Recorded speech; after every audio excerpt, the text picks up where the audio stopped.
Is there a place in time where logic breaks down and wonderment begins?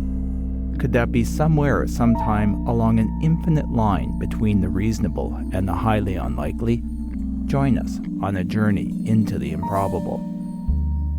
Today's story, episode 281, Quantum Immortality, read by Kathleen Connolly. Opening and closing theme by Matthew Erdmann. Somewhere and sometime, to survive beyond death, a whole world might inadvertently end up being sacrificed. "This is insane," Octavia complained. "There's always a chance, just don't give up." "I'm not. I'm being realistic. I'm in palliative care, Octavia," Rita groaned, struggling to lift her head off the pillow, which proved too hard to do. "Going through another round of treatments will only prolong the inevitable. But I'm not giving up. We've been through this repeatedly over the last few years. If we live in a many-world reality, dying is not a binary event, and we're about to prove it." Rita grimaced as another wave of pain rolled through her.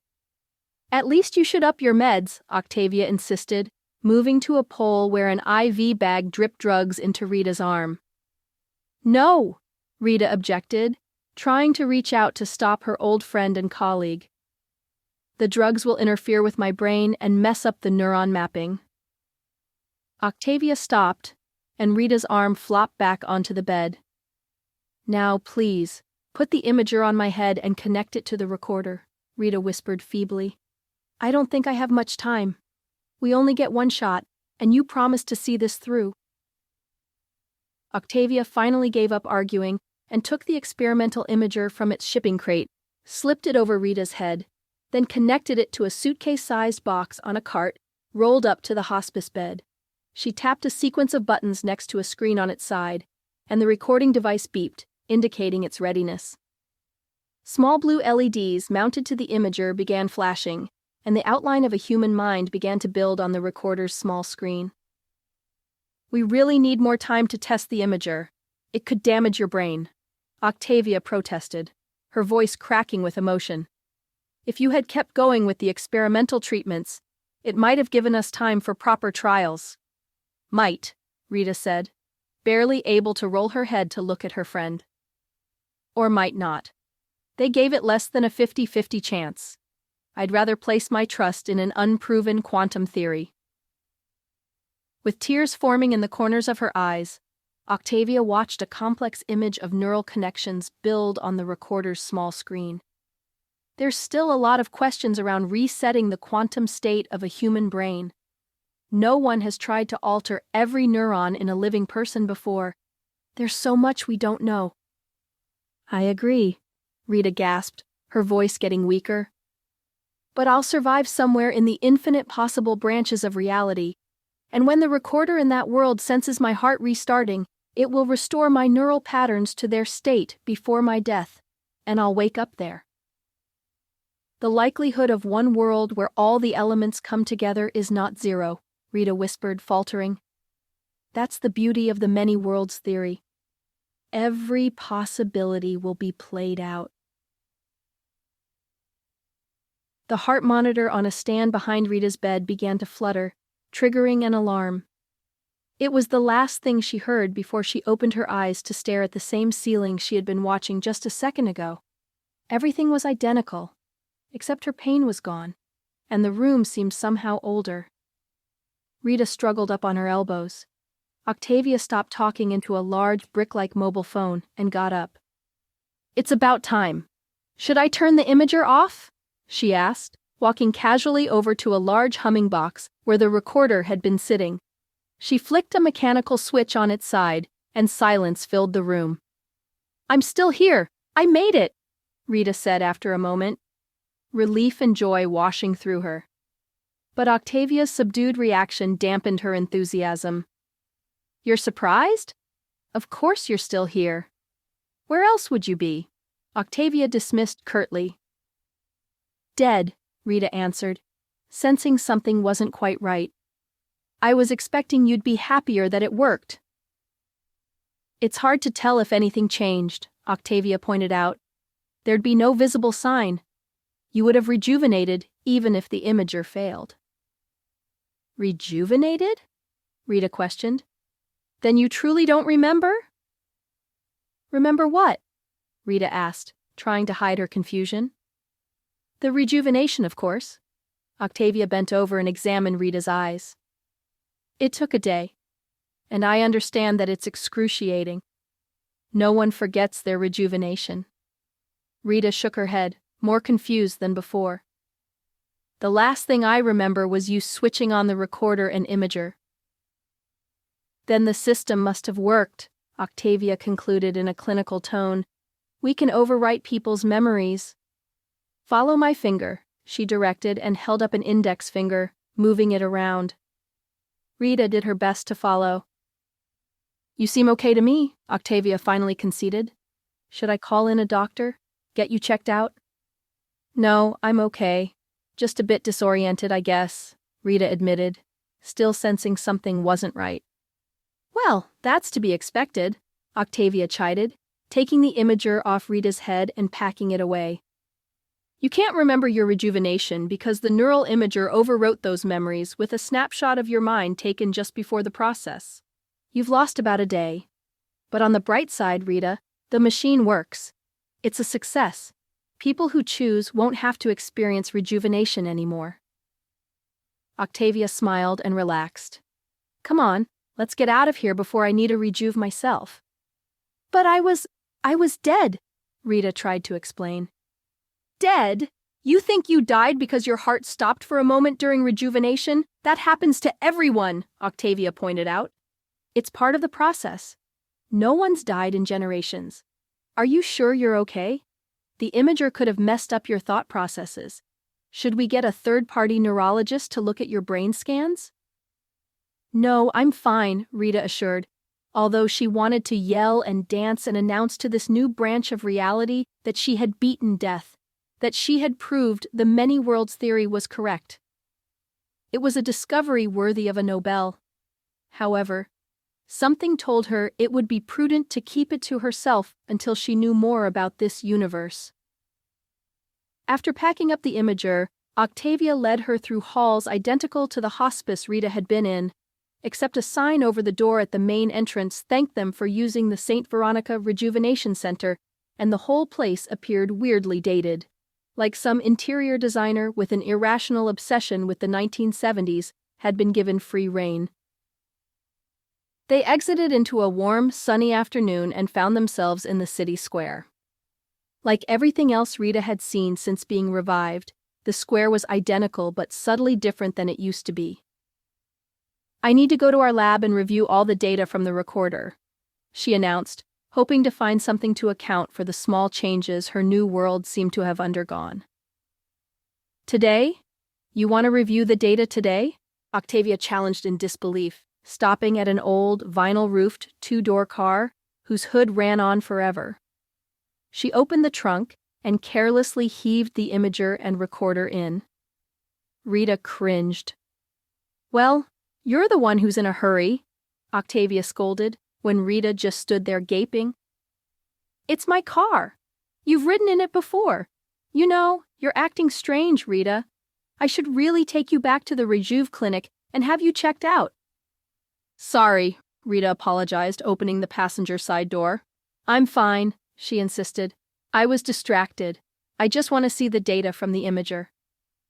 Octavia gave her a skeptical look, then got in. As they drove through the streets, the scene beyond the car's windshield seemed frozen in time. Pedestrians, dressed as if they had raided a period second-hand shop, walked almost aimlessly along sidewalks, while ancient, ridiculously proportioned cars that Rita had only seen pictures of casually plied the roads, exuding the sense that no one cared where they were going. Octavia noticed her friend's reaction. What's bothering you? You seem awfully quiet. Her tone was laced with concern. Maybe we should wait to analyze the data until you're more yourself. There's no rush. There's always tomorrow or the next day. Time is not in short supply. Rita took a deep breath and let it out, trying to steady her thoughts. This world would have branched off from hers instantly after her death. The only difference should have been her survival. As a child of that event, Shouldn't everything else have been identical in the new branch? I know there's no rush, she assured, but just a few details are gnawing at me that I want to recheck, while it's all still fresh in my mind, she lied. Octavia glanced at her. It's not like you to be in such a rush. This was the first time a neural pattern has been forced back into a living brain. And we don't know if there are side effects, like sudden anxiety over the need to do things fast. You should rest, give it some time, and sleep for a day or two, maybe a week, to let the restored neural patterns settle in. Then, we'll scan your brain to look for anomalies. After that, we should take a few months and do a comprehensive analysis. Let's not just burn through this and jeopardize the project. It's taken half a lifetime to get this far. Who cares if it takes 2 or more to complete? We have as many as we need. Rita found her friend's new attitude frustrating. Octavia had always been as eager as her to complete the imager, and Rita's terminal illness had driven them to move as fast as possible. The original Octavia would have wanted to publish their results as soon as possible. Rita decided she needed time to think. If you can, just drop me in the gear at the lab. I'd like some time by myself, Rita explained, avoiding her friend's eyes. You're sure that's what you want? Octavia questioned, wheeling the lumbering car onto a ramp to the expressway. I still think you should slow down, at least until we can do another brain scan. It took 20 minutes driving through a landscape that looked like an old home movie before they got to the nondescript industrial park where they had rented office space. The big 2-door hardtop pulled up beside a vaguely familiar building made from prefab concrete slabs with glass windows across the front. It took Rita a few moments to strip away 60 years of renovations before recognizing the structure. Octavia helped move the imaging gear inside, then left Rita in the lab, reminding her again that there was no rush to wrap up the project. Rita stood for a moment, taking stock of the main room. Rows of filing cabinets had replaced the wall where they had installed a kitchenette, and a blackboard covered in notes and equations had replaced the large flat-screen TV they had used for conferencing. Rita was surprised they could have built a neural imager with the tech lying around on the work tables. Even a few vacuum tubes were scattered about, but somehow it had happened. Otherwise, she wouldn't be there. Rita unpacked the bulky recorder and examined it. There was a big, old-style serial port on one side. Spotting a cable on a desktop near an ancient-looking CRT screen, she plugged the cable into the port on the recorder. She experimentally sat before the old monitor, tapping a key on a dated-looking keyboard. With a hum and crackle, the screen slowly warmed up and came into focus, displaying a command prompt and a blinking cursor. Taking a guess, she typed in Neurocomputation Multi-Site Recording Project. The screen went blank, and Rita's heart momentarily sank. Then a prompt requesting a password appeared. She sighed with relief. At least names, and she assumed passwords hadn't changed in this branch world. The data was slow to load and build 2 models of Rita's neural connections, one she had found on the system, taken the day before, and the other uploaded from the recorder. She selected Start from the text-only menu and watched as the system calculated the time to complete a comparison.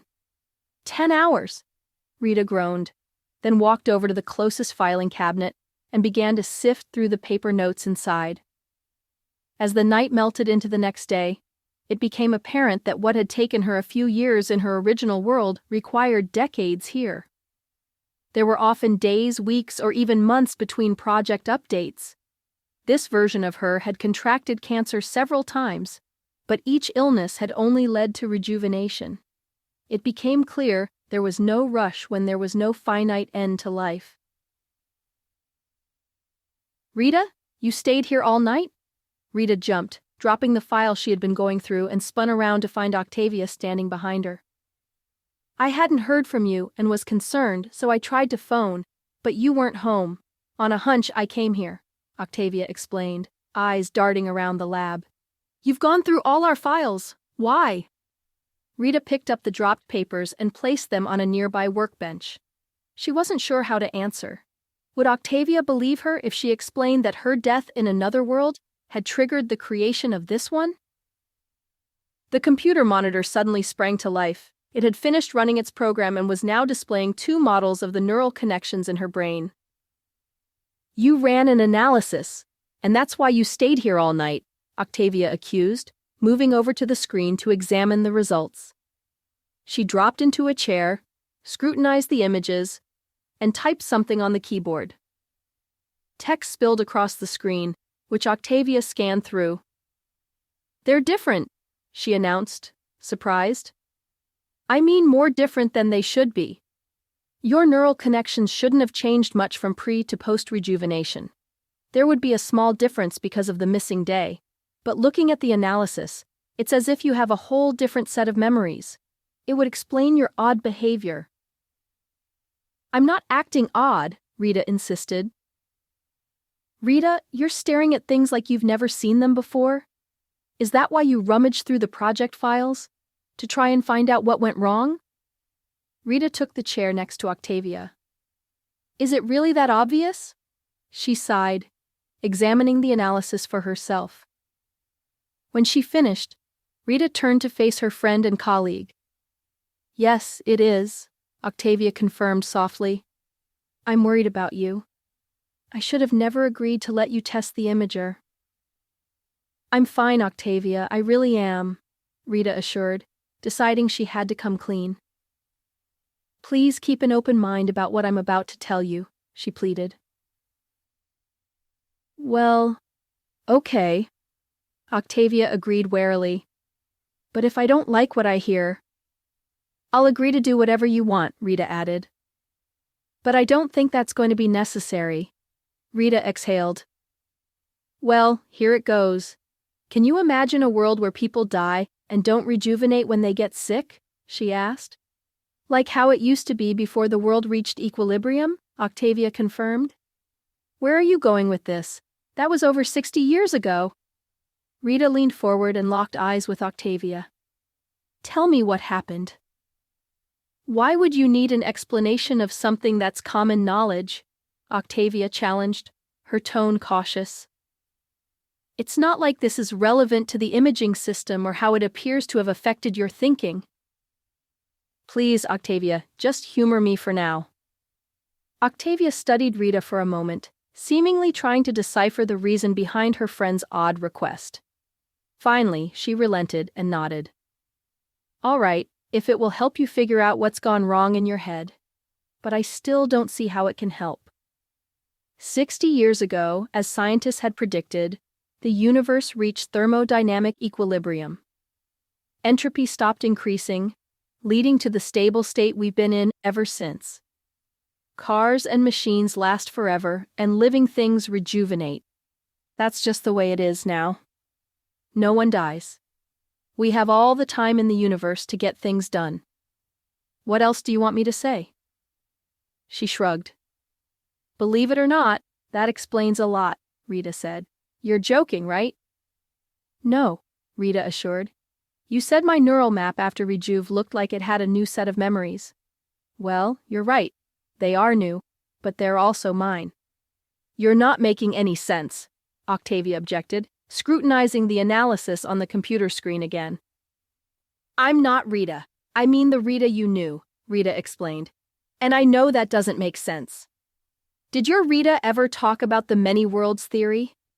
Octavia turned away from the screen to face her friend, concern written on her face.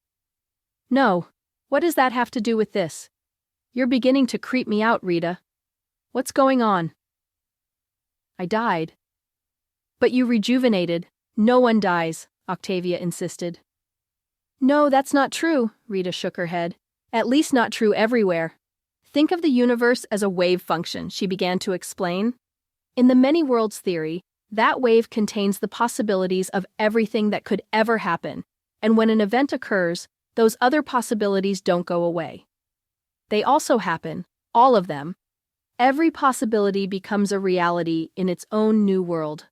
An infinite number of worlds branch off from each other, nanosecond by nanosecond.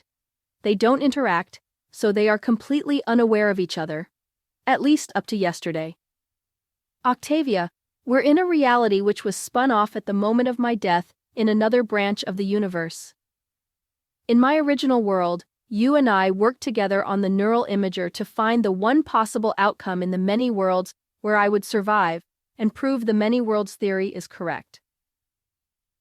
Octavia shifted uncomfortably in her chair. I'm finding this hard to believe. The proof is in the neural pattern analysis, Rita insisted. Just before I died, my version of you took a snapshot of my neuronal patterns and set the recorder to restore my brain to that state when my heart started again. When this world butted off at my death, I revived here, and the recorder did what it was programmed to do. It reloaded my pattern into the only version of me that survived. That's why the map from 2 days ago is so different. Rita grabbed Octavia's hand, dragging her friend to her feet. It would have to be a world stalled in a steady state, but stalled recently enough to support the development of the neural imager. The many worlds theory is real, Rita exclaimed gleefully, hugging her friend. Octavia pulled away, concern written on her face.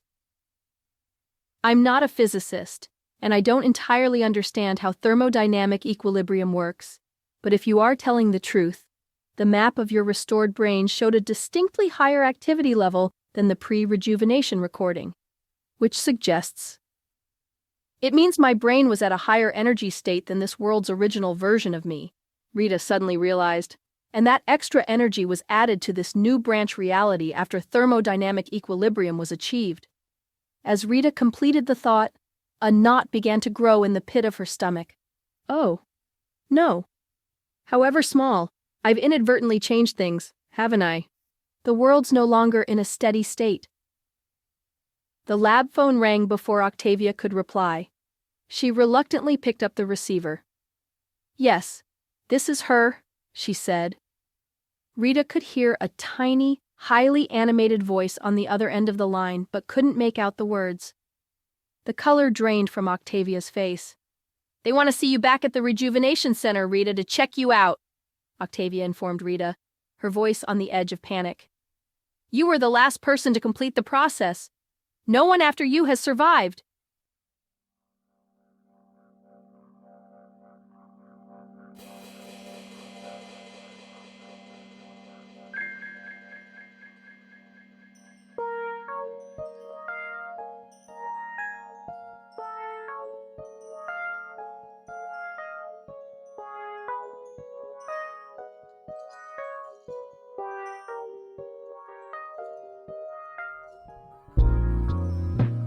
I'd like to give a special thanks to all our listeners who have become financial supporters of the podcast.